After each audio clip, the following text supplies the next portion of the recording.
Você começa a navegar agora pelo Ondas Impressas, o seu podcast sobre o universo da impressão.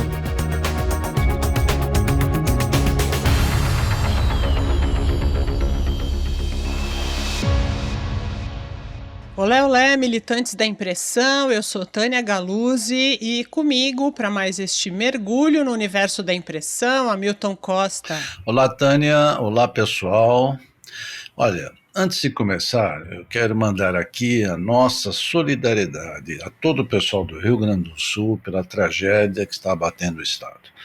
Em especial a todas as gráficas, ou os gráficos, né, que tiveram suas empresas, suas máquinas invadidas pela água. Que eles possam se recuperar, que possam se reerguer e possam voltar a produzir. E espero que em pouco tempo.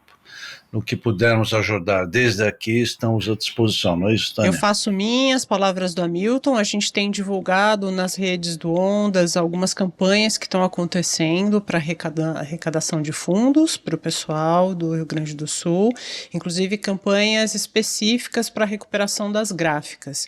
Então, quem puder, dá uma passadinha nas redes do Ondas para poder também fazer a sua contribuição. É isso aí. Bom, a gente está aqui hoje, Hamilton, para falar da maior feira do setor gráfico. A gente está aqui para falar da Drupa, que vai abrir as portas daqui a alguns dias, né, Hamilton? Isso aí, dia 28, Ela né? acontece dia 28, exatamente, dia 28 de maio, ela acontece entre 28 de maio e 7 de junho, acontece na cidade de Düsseldorf, na Alemanha, e ela deve receber mais de 260 mil pessoas. Essa foi a audiência, foi o número de visitantes na edição de 2016, na última, né? E nessa edição estarão lá 1.616 expositores de 52 países.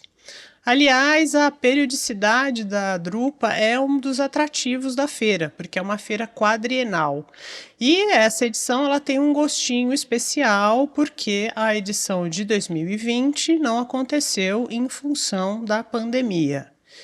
Tudo bem, né? A gente teve a Drupa virtual, mas não se compara com a Drupa presencial, né, Não, Hamilton? de jeito nenhum. Quer dizer, o olho no olho, né? As máquinas no chão, os sistemas nas demonstrações ao vivo, não se comparam com as demonstrações virtuais, embora tenham sido bem feitas, né? A Drupa é uma das poucas feiras em que praticamente todos os equipamentos estão no chão, né? Quer dizer, montados em demonstração, visíveis, porque a maioria das feiras, mesmo as anteriores que existiam, mais tradicionais, nem todos os equipamentos estavam lá, estavam com demonstrações à distância, mas não lá. E na Drupa é diferente. Na Drupa, efetivamente, todos são montados. Imagino que essa vai manter essa tradução. Então, visitar a Drupa pelo menos uma vez é como ir à Meca, é a Meca dos gráficos, tá certo? É verdade. Então, pessoal, esse episódio a gente vai à Europa. Primeiro a gente vai para a Alemanha para falar da Drupa 2024, dos lançamentos que já foram antecipados e do que a gente acha que merece ser visto. E na segunda parte a gente deixa Düsseldorf, deixa a Alemanha e vai para a Bélgica. Mas a gente não vai só mudar de cidade, a gente vai entrar numa máquina do tempo e conectar o que há de mais moderno na tecnologia gráfica com um outro período em que o mundo também estava em ebulição, com invenções e descobertas que mudaram o rumo da história. Proporcionadas pela mídia impressa, em boa parte. Exato. Exatamente, essa grande revolução, né? A gente vai para Antuérpia para conhecer um dos museus mais fascinantes que eu já visitei na vida. Eu estou falando do Museu Plantin-Moretus, que tem em seu acervo duas das mais antigas impressoras prensas tipográficas do mundo. Isso mesmo, gente, duas prensas tipográficas fabricadas por volta de 1600. Tá vendo? E tem gente que reclama que tem uma offset de 20 anos.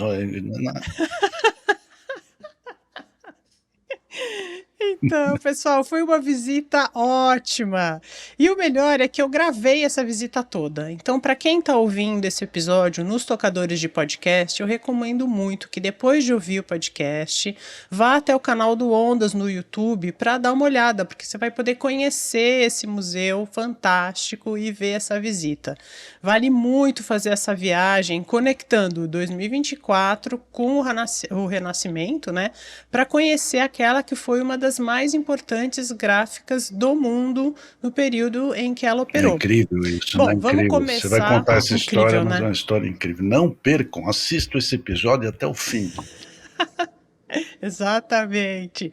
Bom, vamos começar pelo hoje ou pelo amanhã, né? Porque na Drupa se apresentam vários protótipos. Então, pessoal, quem vai à Drupa, levanta a mão. Eu estou vendo aqui pelo menos uns 2.000, mais ou menos.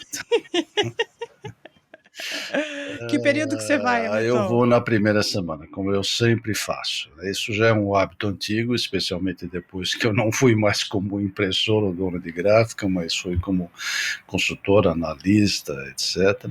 E isso tem algumas razões. Quer dizer, primeiro que nos primeiros dias da feira, onde você tem as principais conferências de imprensa, onde estão ainda que eles repitam algumas, mas os principais manda-chuvas das empresas estão lá. Então é uma oportunidade fantástica para uma troca de ideias, entender melhor as estratégias e tendências que eles estão trazendo. Tá?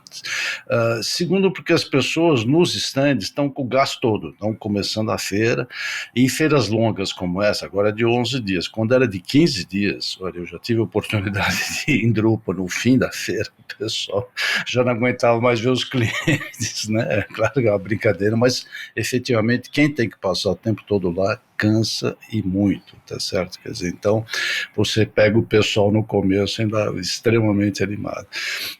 E também é o período que os principais palestrantes, né, convidados pela Drupa, se apresentam. Então, é onde eu tiro o que eu chamo de pulsação da feira e, por consequência, do setor. Né? Quer dizer, você participa das conferências, visita as principais marcas, numa geral na busca de inovações e novidades, né? Também pela troca de ideias que a gente tem, principalmente ali na área de imprensa, né, onde a gente encontra o que eu chamo de clube dos consultores, que é um clube informal que a gente tem ao redor do mundo, né? Você viu isso, viu aquilo, olha aquele outro, e a gente vai atrás. Então, esse começo é estimulante, por isso que eu vou no princípio da feira. Tá? Legal. Bom, gente, eu não vou, mas eu fui. Bom. eu, eu digo que eu fui porque eu fui convidada, né, em nome da revista Bigraf, para participar da Conferência Internacional de Imprensa pré-Drupa 2024, que aconteceu no final de março. Então foram convidados jornalistas de todo o mundo, eram cerca de 60 jornalistas, para conhecer, né, para participar de apresentações de 21 fornecedores, né, na feira são 1.616 fornecedores, 21 deles estiveram lá, e a gente teve uma espécie de degustação da feira. Antes da gente explorar alguns desses fornecedores, do que apresentou, né, do que foi apresentado por esses fornecedores, e aí lembrando, gente, a feira é enorme, mais de 1.600 expositores, 7 pavilhões, é uma feira enorme. Não são 7, gente. 17 pavilhões. E então não dá, né? E a gente não vai falar dos 21 que se apresentaram lá na pré-drupa. A gente pensou alguma coisa, eu pensei alguns para o Hamilton comentar, né? Então vamos deixar claro isso aqui. Então, mas antes de falar das soluções em si, eu quero dar uma pincelada geral do que eu achei das apresentações. Então, de uma forma geral, elas apontaram o aprofundamento da união entre os fornecedores. Então, para dar conta dos desafios atuais, então os fornecedores estão cada vez se aproximando mais para enfrentar esses desafios. E quais são esses desafios, né, que foram apontados até no primeiro dia pela própria Messe Düsseldorf? Digitalização, sustentabilidade e formação da mão de obra, a atratividade dos jovens. Também ficou bem claro o cuidado com a integração dos processos produtivos por meio do aperfeiçoamento dos sistemas de fluxo de trabalho. Então, independente do momento em que o fornecedor, que a solução do fornecedor está, ele está preocupado em apresentar ferramentas, aplicativos, sistemas que facilitem essa integração. Uma outra coisa que chamou muito a minha atenção foi a ênfase ao papelão ondulado. Praticamente a maioria dos fornecedores falou sobre papelão ondulado, falou sobre o mercado, né, explicitando a atenção para o mercado de embalagens. E por fim, e não menos importante, a presença constante da inteligência artificial como ferramenta de automação. Ela está no monitoramento da produção, na análise dos arquivos, na identificação dos perfis de trabalho, agilizando e conferindo maior eficiência à produção. Agora fala lá, Milton, qual que é a tua expectativa? Olha, a minha expectativa é muito grande, né? Cada drupa recebe uma alcunha, né? Fica até uma disputa como é que a gente vai chamar essa drupa. Já foi a drupa do JDF, eu chamava de ZDF, se falou tanto que era o ZDF, era o JDF, né? Da nanografia, do inkjet nos asteroides, como o Franco Romano chamou uma delas. Bom, essa, como você já mencionou, deve ser a feira, resumido que você colocou, é que eu chamo de automação sustentável, quer dizer, tudo leva para esse caminho, né? Ao contrário do que se pensou em 2021, na drupa virtual, né, dizendo que a presencial ia diminuir muito, ia ser híbrida, meio esvaziada, eu posso te dizer que há um verdadeiro frenesi hoje em toda a comunidade internacional, eu que converso com essa turma por aí, né, é muito maior do que se viu, por exemplo, na drupa de 2016. Eu acho que pelo espaço de tempo, né, quer dizer, há uma enorme expectativa, pelo menos de minha parte, de ver uma indústria pujante, inovadora e ainda muito presente. Acho que isso que é fundamental. Eu espero sentir isso lá. Como eu falei numa entrevista que eu dei para o Guarda Think há poucos dias, eu espero efetivamente ver mais jovens, mais mulheres e mais diversidade presente. Aliás, quando eu dei essa entrevista, um parentezinho, antes de gravar, eu falei, eu quero ver more women, e o cara falou, really? E falei, não, eu quero ver mais mulheres, mais jovens e mais diversidade. Tá certo, Ai, meu Deus do céu, se isso acontecer... Deixa eu só colocar aqui... Perdão, mas só falando do What They Think, né, que é aquele portal e notícias e tudo mais sobre impressão, né, Milton, só para a gente situar aqui. Mas tomara que seja assim, que tenha essa diversidade. Se isso acontecer, efetivamente, eu acho que vai acontecer. Eu acho que já há mais mulheres envolvidas no negócio. Eu acho que deve ter bastante jovens, né, envolvidos nisso. Mostra que a indústria está num bom caminho, entendeu? Isso que eu quero sentir lá. Maravilha. Bom, agora eu vou pensar alguma das inovações que foram apresentadas durante a conferência de imprensa para você comentar, Milton. Vou começar pela Kurs, que fez a apresentação, na minha opinião, mais divertida da conferência, cheia de brincadeiras, para falar do novo sistema de enobrecimento digital que eles vão apresentar lá na Drupa. O equipamento chama DM MaxLiner 3D e combina metalização com aplicação de revestimentos. Surge aí, né, mais um sistema voltado ao enobrecimento, ao embelezamento dos impressos, sejam embalagens ou impressos comerciais ou promocionais. Será que é uma concorrente da Scodix? Acho que pode ser. A pegada Kurs seguramente um pouco diferente, né? Mas aí tem que se ver em loco para ver essa comparação. Interessante a Kurs, que é uma empresa tradicional, né, de muito tempo de existência. Ela veio com uma mensagem inovadora, né? Líder, ela sempre foi líder em fitas hot stamping.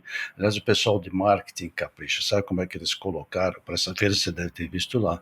Eles são líderes em tecnologias de películas de baixa espessura, tá certo? Para a gente deixar.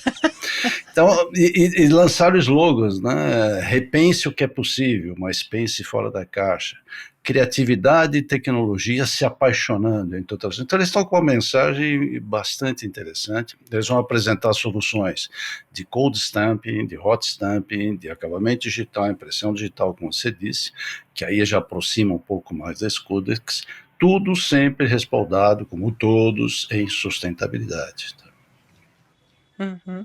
Só para falar, né, os Codex é um sistema muito conhecido justamente no enobrecimento, embelezamento de impressos digitais, é Embora não se isso, fale né, muito, Marcelo? ele é uma espécie de spin-off da HP. Ele saiu de dentro de pesquisas da HP, usando máquinas da HP de início, para, na impressão digital, poderem fazer o embelezamento de acabamentos e tem soluções fantásticas, realmente. Fantásticos, fantásticos.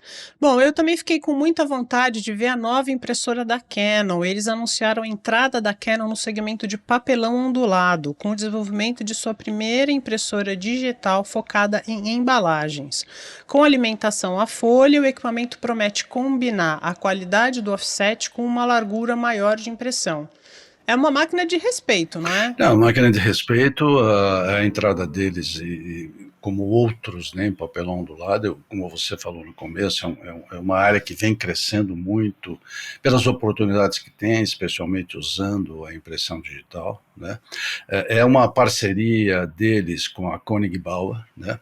Que, aliás, para mim foi o grande chan da Drupa de 2016, que foi assim, quando se começaram a mostrar essas parcerias entre o pessoal que sabe fazer cabeçotes de impressão digital com o pessoal que sabe fazer máquinas de porte, né, especialmente com transporte de folhas, etc. Então, essa junção dos fabricantes de offset com o pessoal de impressão digital tem impulsionado o desenvolvimento de muitas máquinas, né? Então, você vê Konica com Komori e outras que até a gente vai falar aqui. Essa máquina é uma máquina de produção industrial, com passagem e alimentação de folhas de 4, e pode imprimir de 4 a 7 cores, tinta à base d'água, né? Produção de até 8.000 metros quadrados por hora, largura de impressão de 1,7 metros, né? Quer dizer, um maquinão. Né? Virá ao mercado somente em 2016, né? Mas a Drupa serve para isso mesmo, para mostrar caminhos, tá certo? A gente aqui está transitando no tempo, ela vai ao mercado somente em É, 2026, viu, pessoal? eu falei quando? Tá certo. Falou 2016, mas É que eu ninguém estava na ouviu. Todo drupa mundo ouviu anterior, 2020. entendeu? É muito número.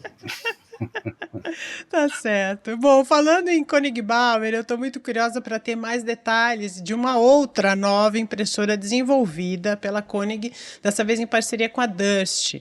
Vai ser uma máquina modular, híbrida, juntando analógico e digital, que vai ter como base a plataforma da impressora offset plana, a impressora rápida, né, da família rápida, que é o nome, né, gente? Não é que ela é rápida, não, ela é rápida, mas o nome da impressora é esse, rápida.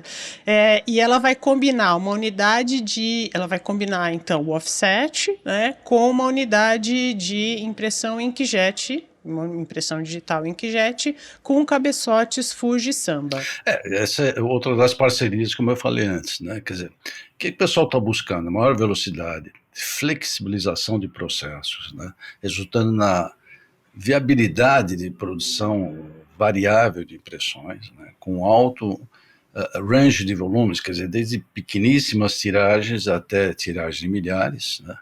Esse é um caminho sem volta, esse é um caminho que está estabelecido. Né. Aliás, a Koenig e a Durst têm essas parcerias, né, em pelo menos 3 equipamentos, que é a Varijet 106, a Courjet 170 e a Delta SPC 130. E tem outras parcerias envolvendo com a Omet, que é um fabricante de máquinas de flexografia, então juntando a tecnologia de flexografia da Omet, mas o motor de impressão digital da Durst, que é outra máquina híbrida também que vai estar lá. Uhum. Ainda na linha digital, a HP está prometendo estabelecer um novo padrão de automação por meio da inteligência artificial. Isso com as novas impressoras digitais HP Índico 120K e 18K, formato B2. que a gente pode esperar dessas Além da máquinas? 200K. É muito interessante o que a HP vem focando. Cada vez mais estão trabalhando o conceito de facilidade de uso, tá certo? Isso é bem interessante, especialmente para essa área digital e máquinas já de porte industrial. Quer dizer, mais do que velocidade, eles vêm trabalhando na confiabilidade das máquinas, na maior disponibilidade de tempo de operação, né, disponível para a produção, maior versatilidade, automação avançada e simplicidade operacional. Se a gente olhar bem, eles querem proporcionar o melhor índice de OEE, o tão falado OEE, né, de medição da produção, e menor dependência dos operadores, dado a carência que existe no mercado em relação a isso. Né? Por isso que eles apostam na automação do workflow, né, com inteligência artificial e integração de todos os envolvidos, quer dizer, marcas, fornecedores, revendedores e, claro, as gráficas e a produção. Além disso, vai ser importante ver como é que está a evolução do conceito de impressão, que já está na V12, que é porque a HP Índico sempre teve aquele cilindro central, né, de impressão, e que agora estão experimentando um sistema em linha que permite maior velocidade às Índigos, sempre lembrando que a Índigo, a Electron Ink, na verdade, um toner diluído para fazer essa impressão, que tem mais dificuldade em termos de velocidade. Então, o HP é o maior stand da feira, esse vale quase que um dia todo de visita para se entender tudo que tem lá, tá certo? Bom, tá na hora agora da gente falar de Landa. O próprio Benny Landa, pioneiro da impressão digital no final da década de 70 e desenvolvedor da impressão nanográfica há 21 anos, participou da conferência. Aliás, eu achei muito interessante, gostei, fiquei muito contente, porque todos os CEOs das empresas participaram da conferência pré-Drupa, valorizando o jornalismo, valorizando a mídia especializada, né, valorizando o conteúdo de qualidade.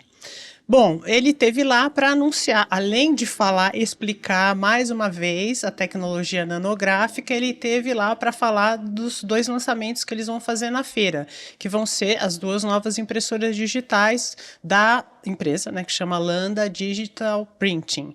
Serão as máquinas, as impressoras S11 e S11P. Tem velocidade de 11.200 folhas por hora, né? E as máquinas, como você estava falando antes, as máquinas lançam mão também, assim como a HP, da inteligência artificial para garantir ajuste perfeito, tanto na impressão comercial quanto das embalagens. Mas antes de falar das máquinas, sempre que a gente fala de impressão nanográfica, pelo menos aqui no Brasil, fica aquela pergunta: é protótipo ou é para valer? Então, eles contaram lá na conferência que há 55 máquinas impressoras Landa operando no mundo e que entre cada 5 clientes, com o passar do tempo, compra uma segunda máquina Landa. Mas são clientes bastante específicos, né, Milton? Não tem nenhuma impressora Landa aqui no Brasil. Eu não sei se tem alguma Landa na América do Sul, América do Sul não, mas no tem no Brasil eu México. sei que Tem não tem América também Latina, não, não, tem né? no México, já tem 2, pelo menos, né? Mas na América do Sul não. Dizem algumas vozes ocultas que tem alguma para chegar aqui no Brasil e não muito tempo, não sei. Se é vero, não sei. Mas é outro equipamento que tem que ver, tem que acompanhar, tem que ver a evolução. Quer dizer, ele é um sistema muito esperado, porque envolve, e foi extremamente esperado, porque envolve muitos novos conceitos. Ele vem exigindo um imenso esforço e inovação em todas as partes do equipamento, desde o front-end, tudo, é tudo novo, tá certo? E leva tempo mesmo. Quer dizer, ele é revolucionário, como o Landa sempre foi, né? Embora se esperasse mais, desde o lançamento, que foi em 2012. Né? Aliás, ele salvou aquela drupa estava num baixo astral danado, o Landa levantou aquela drupa, eles falam, olha, que coisa maravilhosa, mas enfim, então ele é um pouco assim, eu digo, como aquela história do copo meio cheio, copo meio vazio, né? Você pode olhar e dizer, olha, tem 50 e poucos equipamentos, é muito pouco, né? Se você pega qualquer dos grandes fabricantes e ver a quantidade de equipamentos instalados, é muito pouco, por um lado. Né? Por outro lado, É um processo contínuo de evolução e uma direção que é a tendência geral do mercado, tá certo? Quer dizer, são produções cada vez mais específicas, variáveis, com tiragem de 1 a milhares e em diferentes substratos. É efetivamente o caminho. Então tem que passar lá, tem que ver, tem que reverenciar um pouquinho e não tem como desviar ou ignorar, tem que olhar, tá certo? Tem que olhar, né? E é curioso que quando o Landa entrou na sala, no ambiente onde a gente estava, causou um frisson, assim, as pessoas, os jornalistas queriam tirar foto com Ele é um ele, é ícone, curioso, né? né? Como Ele é ele um é. ícone, É. né? Eu estive muito novinho, claro que eu era muito novinho, eu estive na IPEX em 90. Aliás, o Plínio estava comigo, né? A Ah, IPEX Plínio Gramani, editor da 93, revista Bigraf, meu no amor. lançamento pelo Landa da primeira Índigo, primeira máquina, né? Não foi junto com a Zyco, mas a primeira impressora digital colorida, que abria uma cortina, era uma caixa de plástico, entrava um papel aqui, saía um papel impresso, ficava todo mundo de volta e dizia, o que é isso? Tá certo, mas enfim, vamos lá. Legal, gente. Bom, saindo um pouco da impressão em papel, mas continuando na digital, a Epson enfatizou na conferência de imprensa o segmento têxtil com o lançamento da Mona Lisa 13000, uma impressora, né, digital para impressão direta em tecido. Compacta, a impressora vai ser posicionada como uma opção acessível para gráficas comerciais que desejam entrar nesse mercado. Pois é, a Epson é muito forte no mercado têxtil, ela tem trazido soluções muito interessantes nessa área, na impressão direta DTF ou DTG, ou seja, direto a tecido, direto a roupa, né? É uma das grandes japonesas, né, e num mercado crescente. Quer dizer, e eles não estão presentes só nisso, estão presentes no que chama da área de graphics, né, que é comunicação visual como um todo, ou na de rótulos e etiquetas também. Tá? Então é uma marca de respeito, sem dúvida. Uhum. Agora falando de impressão offset, a Heidelberg está levando a nova geração da impressora offset plana Speedmaster XL106, que promete uma produtividade 20% superior à geração anterior.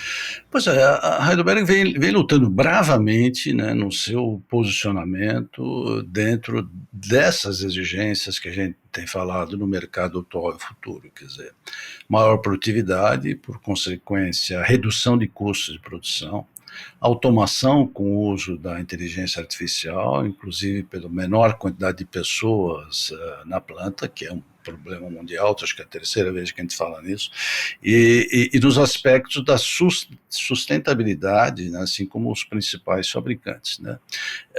A Heidelberg tem um sistema operacional, um workflow que é excelente, absolutamente testado, conhecido. Quer dizer, o conceito de máquinas autônomas que eles já lançaram há 8 anos atrás, efetivamente funciona, né, desde que atendido aqueles requisitos de adequação de produtos, materiais, etc. E por tudo que a Heidelberg representa, né? Quer dizer, não adianta. Tem algumas das marcas, a gente tem que chegar lá, ajoelhar, não vou dizer fazer o sinal, porque não tem nada a ver, mas enfim, tem que pelo menos reverenciar, né? Ela é parada, visita obrigatória, não tem como. E sem falar de outras marcas, não temos nem tempo de falar que é Koenigbauer, sem dúvida, tá certo? Da Bobst, seja em sua área de acabamento, seja na área de flexo, assim como a Neil Peter, e das muitas digitais que a gente nem comentou, como Ricoh, Konica, Fujifilm, por exemplo, que também vai trazer uma impressora nova, a FP790, para embalagens flexíveis, que também vale a pena ser vista, uma impressora de folha que há que se ver como é. Bom, a gente já pede de cara perdão pelas omissões, senão vamos ter que ficar fazendo 20 episódios aqui, tá? E nós nem falamos dos cada vez mais quietos e eficazes equipamentos chineses. Esses vêm cada vez com mais presença, tá certo? Enfim, tem muita coisa, gente. É isso aí. Muito legal. Bom, maravilha. E o Hamilton, pessoal, vai estar lá e na medida do impossível, porque Drupa é maratona, é loucura total, ele vai mandando material pra gente e a gente vai postando no Ondas para vocês sentirem também a batida lá da feira com a gente. Bom, Hamilton, agora Se não se der segura tudo aí. certo, eu mando foto das cervejas e tal. Tá valendo também. Foto de cerveja nós vamos publicar também. Bom, pessoal, segura aí, Hamilton. Se segura na cadeira que a gente vai Postado, embarcar agora. postado. Segura, numa viagem maravilhosa para um centro de alta tecnologia. A gente vai voltar para o século XVI e falar de um personagem que contribuiu muito com o humanismo. O humanismo foi um movimento intelectual e cultural, né? Aqui, movimento cultural aqui, que surgiu na Europa durante os séculos XIV e XVI, marcando a transição da Idade Média para o Renascimento. Então, principais preceitos aí, valorização do ser humano e da razão, interesse pelas artes, literatura, filosofia, ciências. Bom, gente, eu fui então para Düsseldorf no final de março, e dei uma esticada na viagem e falei para onde vamos, dei uma olhadinha no mapa, o que tem perto, vamos para a Bélgica, vamos para Antuérpia. Por que Antuérpia? Não sei, gente, porque era perto, porque eu adoro a palavra Antuérpia, acho uma palavra linda, Lembra sonora, diamante, né? e Lembra quem diamante. passou... Então, exato, quem passou a infância lá na década de 70, né, começo do 80, liga diretamente Antuérpia aos diamantes, né? Então, fazendo a pesquisa para a viagem lá no site de turismo, eu vi, não sabia o que tinha lá, e eu vi que um dos passeios super recomendados era a visita ao Museu Plantin Moretos. E aí eu entrei e vi, não entrei no site do museu, só lá no site, e vi que era um museu de artes gráficas. Eu falei, nossa, vou colocar no primeiro dia que eu estiver lá na Antuérpia. Então, maravilhoso, fui lá, né? Então, que eu não sabia o que eu ia encontrar, e o que eu encontrei simplesmente foi uma gráfica montada que funcionou do final do século XVI até o final do século XIX.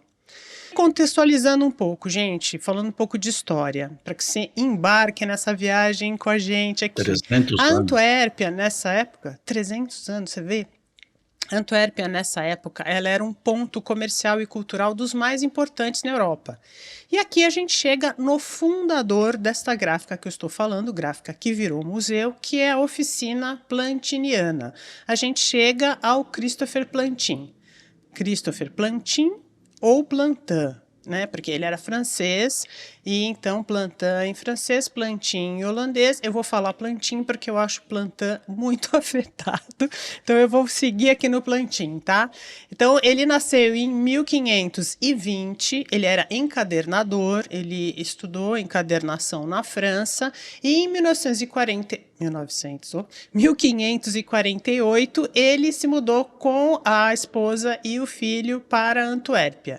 Ele começa a trabalhar com encadernação e vai migrando lá para a produção de livros. Em 1555, ele publica o primeiro livro, né? Ele imprime o primeiro livro, chamado La Instituzione di una fanciulla nata nobilmente, sobre educação de meninas. Gostou aqui do meu sotaque? Maravilhoso.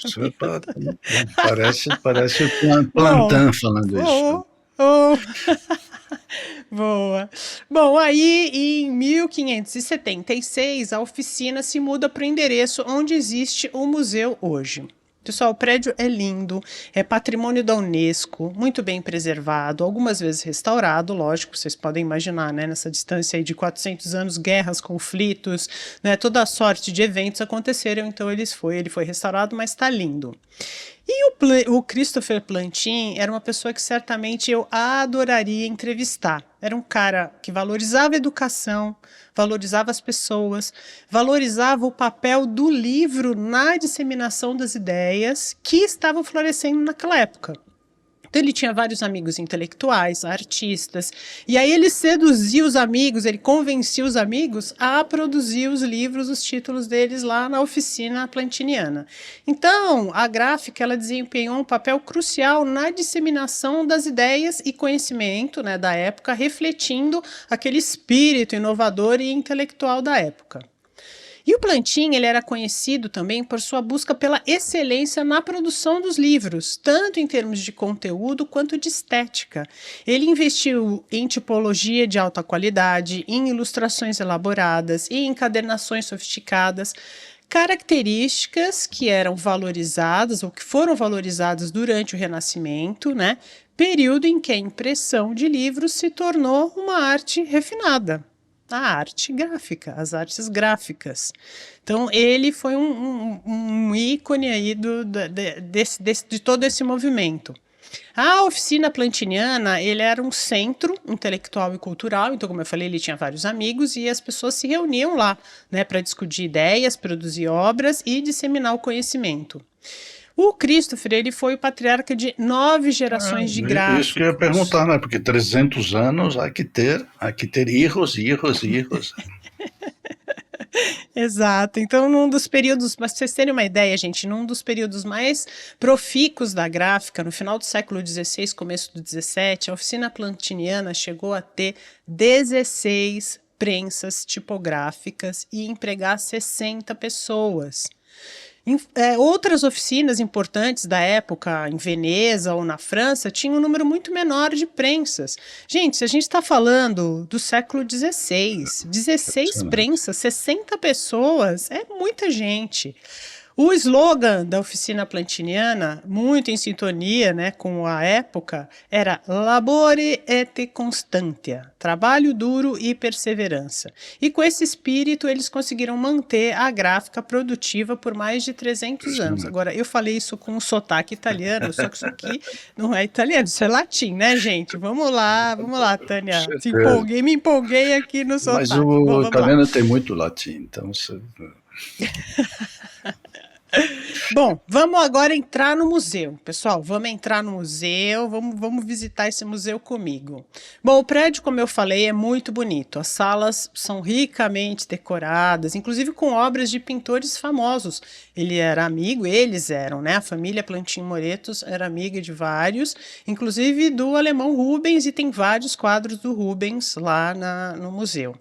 Bom, aí depois de passar por algumas salas, a gente chega no que era a recepção, onde os artistas e intelectuais levavam as suas obras para serem impressas. Aí a gente vai passando e chega na sala do revisor, que era uma figura super importante e muito valorizada na época. Ele tinha revisores lá que falavam até 9 línguas e para o Plantin mais ainda, porque ele valorizava muito o conteúdo daquilo que ele imprimia. E nessa sala, pessoal, tem os originais com as marcas de revisão. É impressionante, é muito legal. Se fosse digital, não ia ter nada disso. Não ia ter nada disso, você vê, e tá lá tudo, Hamilton, lindo. Bom, a gente passa por alguns outros ambientes e chega na sala dos tipos. Isso mesmo, gente, a sala dos tipos móveis, Hamilton. As caixas estão todas lá. E a oficina plantiniana chegou a ter 90 famílias tipográficas. E o Plantin, para ter exclusividade dessas famílias tipográficas, ele comprava as matrizes, garantindo que ninguém mais tivesse aquela fonte. Ele tinha que mandar fazer as matrizes, ele tinha que desenvolver a tipologia, né? Incrível isso. Exato. Bom, aí colada às salas dos tipos está o quê? A sala de impressão. Ai, minha gente, foi só emoção, porque a produção está inteirinha ali. De um lado, do lado direito, né, do lado esquerdo, você entrando do lado esquerdo, estão as bancadas com os tipos e do lado direito estão as prensas tipográficas. Hamilton, ouvinte, eu me senti dentro de uma gravura. Sabe aquelas gravuras? Todo mundo que milita nesse universo já viu uma gravura de uma gráfica antiga. Eu estava lá dentro daquela gravura, gente. Inserida. E aí você caminhando pela gráfica, no fundo você chega o quê? Você vê aquelas duas belezinhas, as prensas tipográficas mais antigas do mundo. fabricadas por volta de Se bobear, 1600. devem funcionar, porque eram manuais. Eu imagino que sim, elas ficam lá cercadinhas numa cordinha, né, para você ver, para você, né, olhar e babar, né, no meu caso, ficar olhando e babando, mas elas estão lá separadas. As outras você até pode mexer e tal, mas essas duas Quem, não. quem não é do Bom, lindo, setor gráfico maravilhoso. não entende essa emoção, viu, Tânia? Mas quem é, Verdade. entende o que você está falando totalmente. Entende muito. Bom, saindo da produção, a gente vai para o segundo andar e aí passa pela biblioteca da família, por algumas salas com livros impressos pela oficina plantiniana, e aí a gente vê a diversidade da produção, né? Apesar de boa parte da produção dele ser de cunho religioso, eles imprimiam diversas coisas. Então, vários dicionários, está lá o primeiro dicionário em língua alemã, almanacs, livros de botânica, anatomia. É lindo, lindo, lindo, lindo. Aí a gente chega à sala de fundição dos tipos. Diferente de outras, né? Ela não, o piso é de pedra, assim como a gráfica, né? Justamente para, né, eles lidavam com fundição, com fogo, para não pegar fogo.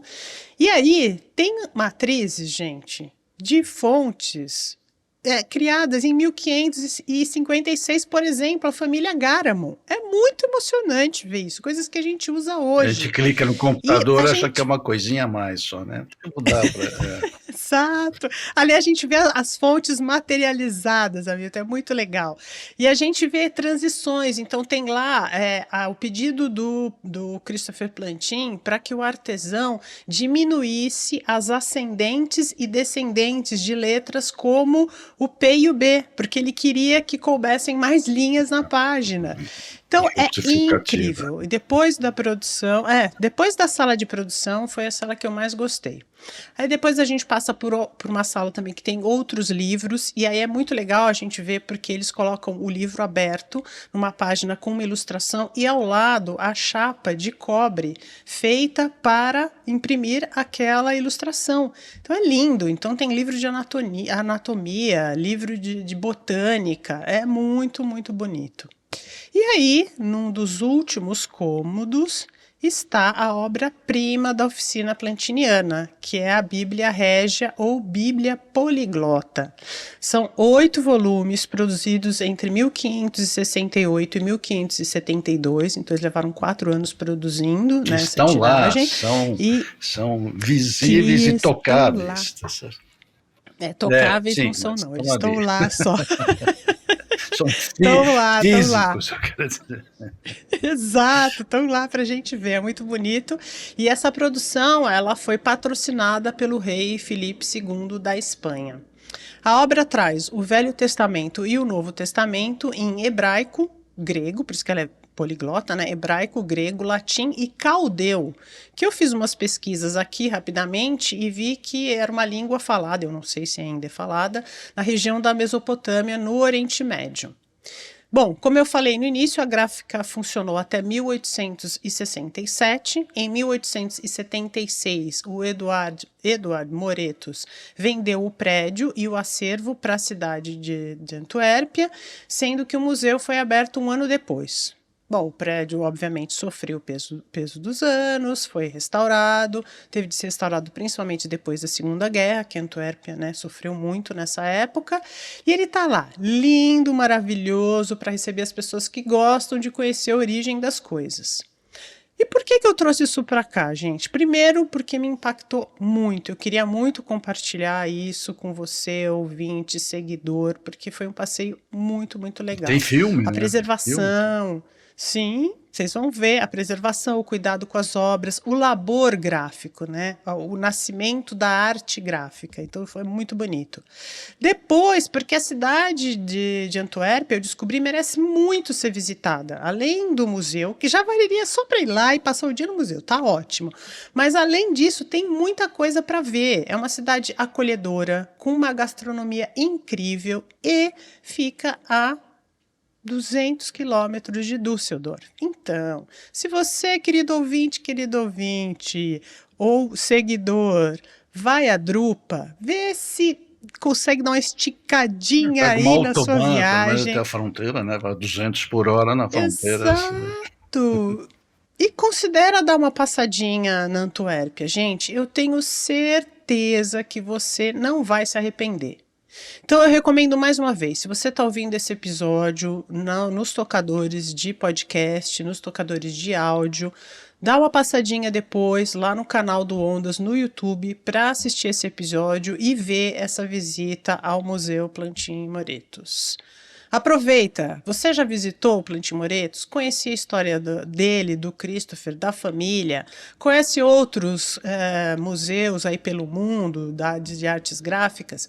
Comenta aqui com a gente no YouTube, nas nossas redes, nas postagens que a gente faz do episódio. Comenta, fala o que você achou. Tem algum erro de informação? Eu me equivoquei em alguma parte? Escreve também pra gente. Aproveita, deixa o seu comentário, o seu like. Né? Vamos lá, Muito gente. legal, muito legal. Antes de finalizar, muito legal, né, Hamilton? Nossa, você ia babar, tenho certeza. Bom, antes de finalizar, no momento afago no coração, eu quero mandar beijos muito especiais para uma empreendedora do universo da impressão que já participou do Ondas. Eu estou falando da Laura Sanches, da Natural Chemical, que é um fabricante de barreiras de impermeabilizantes para papel. A gente fez um episódio com ela sobre polpa moldada, que é o episódio 16 da nossa terceira temporada. E como o episódio continua repercutindo, ela continua sendo procurada por pessoas que ouviram sobre o trabalho dela no Ondas, ela me pediu, e eu aceitei, é claro, para incorporar o episódio no blog da Natural Chemical. Laura, muito obrigada, um beijão para você. Um abração para você, Laura. É isso, pessoal. Deem uma olhada no descritivo do episódio. A gente sempre coloca conteúdo extra para quem quer se aprofundar no assunto. Dê o seu like, a sua curtida, comente, compartilhem, sigam, deem 5 estrelas. Para a gente crescer e continuar fazendo esse podcast, a gente precisa muito do apoio de vocês. Então a gente conta com isso. Além das redes sociais, Hamilton, onde o pessoal pode falar com a gente? Claro, pelo e-mail, Ondas Impressas Podcast, tudo junto, @gmail.com. Maravilha, pessoal. Boa drupa para todos. Um grande abraço para todos, um abração, Tânia, estamos aí. Beijo para todo mundo. Até o próximo episódio.